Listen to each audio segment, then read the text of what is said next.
সুপ্রিয় দর্শক, ৩-৪ দিন আগের একটা ঘটনা দেখলাম লালমনিরহাটের নিউজে দেখলাম যে বিএনপির একটা কর্মী অথবা বিএনপির সমর্থক ম্যাজিস্ট্রেটকৃত সাজাপ্রাপ্ত আসামিরে জেল থেকে ছাড়াই নিয়ে আসছে, ছিনাই নিয়ে আসছে, ভাঙ্গা নিয়ে আসছে। এগুলি নিয়ে সোশ্যাল মিডিয়ায় বিভিন্ন ধরনের মন্তব্য হচ্ছে যে কেউ বলছে এটা ভালো করে নাই, উচিত করে নাই, নানান পদের। কিন্তু আমি মনে করি বিএনপির এবং দেশের লোকরে এটা তো বীর উত্তম ঘোষণা দেওয়া উচিত। যারা ছাড়াই আনছে তা সকলকেই বীর উত্তম ঘোষণা করা উচিত।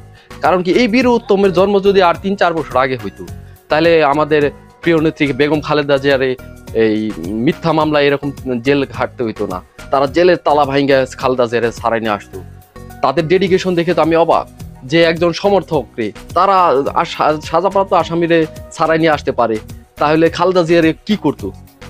এরকম কর্মী তো মির্জা ফখরুল ইসলাম আলমগীর, তারপর রুহুল কবির রিজভীরে আরো আগে আবিষ্কার করা উচিত আছিল। এরা আবিষ্কারে অনেক লেট করে ফেলছে। তো আমি তাদেরকে বলবো যে এদেরকে বীর উত্তম খেতাব দেন আপনারা। এরকম কর্মী তৈরি করেন জানি ভবিষ্যতে আপনাদের জেলে থাকলে এরা যেন ভাঙ্গে নিয়ে আসে। কারণ আপনাদের তো ভবিষ্যৎ আমি এরকমই দেখতেছি যে পরবর্তী আপনাদের যে কার্যক্রম, পরবর্তীতে আপনাদের অবস্থান ওখানে হইব, তখন আপনাদের তো ছাড়াই আনতে হইব। তো এরকম বীর বিক্রম কিছু আবিষ্কার করেন আপনারা এবং করেন, তখন আপনারা খুব সহজেই তারা ছাড়াই নিয়ে আসতে পারবো। তো আমার এটা হলো আমার মতামত, ঠিক আছে? এটা আপনারাও আপনাদের মতামত দিতে পারেন, কমেন্টস বক্স খোলা আছে, সমস্যা নাই, আপনাদের মতামত